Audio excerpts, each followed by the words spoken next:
حضور صلح حدیبیہ، پہلے تو میں یہ جاننا چاہوں گا کہ اس کو صلح حدیبیہ کیوں کہتے ہیں، اس کے پیچھے کیا بات ہے، اور اس کے ساتھ پھر میرا سوال آپ سے یہ ہوگا کہ یہ صلح جو تھی یا یہ جو معاہدہ تھا اس کا ریزن کیا بنا؟ صلح حدیبیہ کا معاملہ یہ ہے کہ نبی پاک صلی اللہ تعالیٰ علیہ وآلہ وسلم نے ایک خواب دیکھا کہ آپ صحابہ کرام کے ساتھ مکہ مکرمہ عمرے کے لیے تشریف لے جا رہے ہیں، ٹھیک ہے، اور عمرہ کیا، اور عمرہ کر کے پھر بعض نے قصر کیا، بعض نے حلق کیا، یعنی بعض نے پورے سر کے بال منڈوائے، بعض نے صرف ترشوائے۔ تو یہ خواب آپ نے صحابہ کرام سے بیان کیا۔ صحابہ کرام علیہم رضوان بڑا خوش ہوئے، کیونکہ مکہ مکرمہ سے ہجرت کرنے کے بعد 6 سال گزر چکے تھے اللہ اکبر، کہ انہوں نے نہ عمرہ کیا تھا نہ حج کیا تھا، بلکہ درمیان میں جنگیں وغیرہ چلتی رہیں، اور اس سے بھی پہلے جب سے ہجرت کی ہوئی تھی تب سے یہ معاملہ جاری تھا۔ اچھا، بہت سے صحابہ کرام وہ تھے کہ جو پہلے حبشہ گئے، پھر حبشہ سے مدینہ منورہ آئے، تو اب وہ تو اس سے بھی بہت پہلے ہجرت کر چکے تھے۔ تو یوں کہہ لیں کہ صحابہ کرام کی ایک بہت بڑی تعداد تھی کہ جن کے دل میں بڑا اشتیاق تھا خانہ کعبہ کی زیارت سبحان کا، اللہ سبحان اللہ، کیونکہ یہ تو مکہ مکرمہ کے رہنے والے تھے جو مہاجرین تھے، اور خانہ کعبہ کی زیارت کرنا یوں کہہ لیں کہ ان کا روزانہ کا معمول تھا۔ آتے جاتے کبھی صبح کبھی شام خانہ کعبہ کی زیارت کرتے، دل خوش ہوتا۔ اور اب یکدم 6 7 8 سال ایسے گزر گئے کہ جس کے اندر زیارت سے دوری رہی اور نہ زیارت کر سکے، اور خود نبی پاک صلی اللہ علیہ وآلہ وسلم کی جو خانہ کعبہ سے محبت، جو بنائے ابراہیم سے محبت، جو خانہ کعبہ قبلہ تھا اس سے محبت، تو نبی پاک علیہ الصلوۃ والسلام کو بھی اشتیاق تھا خانہ کعبہ کی زیارت کا۔ اور پھر جو عمرہ ہے اور حج ہے یہ تو اللہ کی عبادت ہے، اور یہ عبادت وہیں ہو سکتی ہے، تو شوق عبادت بھی اس کے ساتھ تھا۔ پھر مسجد حرام شریف کی نمازوں کا جو اپنا لطف ہے، اپنا ثواب ہے، ایک اس کا بھی اس میں جو ہے وہ دخل موجود تھا۔ تو یوں نبی پاک علیہ الصلوۃ والسلام نے جب یہ خواب بیان فرمایا تو صحابہ کرام بڑا خوش ہوئے نا کہ واہ بھئی واہ، اللہ کے نبی نے خواب دیکھا ہے، اور نبی کا خواب سچا ہوتا ہے کیونکہ وہ وحی ہوتا ہے۔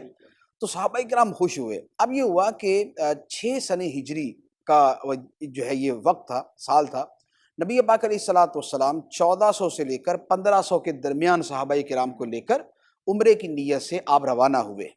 اور یہ حدیبیہ کے قریب کر کے ایک مقام تھا، وہاں پر پہنچے۔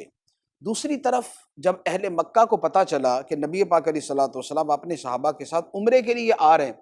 تو ان کی تو ابھی قریب قریب کے اندر تو مسلسل جنگیں ہوئی تھیں، صحیح، غزوہ بدر ہے، غزوہ احد ہے، غزوہ احزاب ہے، یہ 3 تو بڑی جنگیں تھیں، اس کے علاوہ چھوٹے موٹے واقعات وہ بھی ہوتے رہتے تھے۔ تو انہوں نے کہا کہ یہ تو ہو ہی نہیں سکتا کہ ہمارے ساتھ جنگ چل رہی ہے اور اب وہ آئیں اور آ کے خانہ کعبہ کا طواف کریں اور اور عمرہ اتنی بڑی کریں، تعداد میں، تو یہ تو ہماری گویا غیرت کو چیلنج کر دیا، ہماری طاقت کو چیلنج کر دیا، یہ نہیں کرنے دیں گے۔ تو انہوں نے اپنے افراد بھیجے۔ نبی پاک صلی اللہ علیہ وآلہ وسلم نے پیغام بھیجا کہ ہم یہاں عمرہ کرنے آئے ہیں، جنگ کے لیے نہیں آئے۔ حدود حرم ہے، یہ حرم شریف کی جگہ ہے، اس کا تم لوگ بھی ادب کرتے ہو، ہم بھی اس کا ادب کرتے ہیں، یہاں نہ ہم لڑنا چاہتے ہیں نہ تم لڑنا چاہتے ہو، تو لہٰذا خانہ کعبہ سے نہیں روکنا چاہیے تمہیں کسی کو۔ لیکن انہوں نے اس بات کو تسلیم نہیں کیا، اور اس پر یہ ہوا کہ پھر بات تھوڑی سی بڑھ گئی، پھر بہت سارے اس میں جو دوسرے واقعات ہوئے، اور بالآخر یہ ہوا کہ کفار کی طرف سے سہیل بن عمر نام کے ایک صاحب آئے، اور انہوں نے آ کے نبی پاک علیہ الصلوۃ والسلام سے ایک معاہدہ کیا۔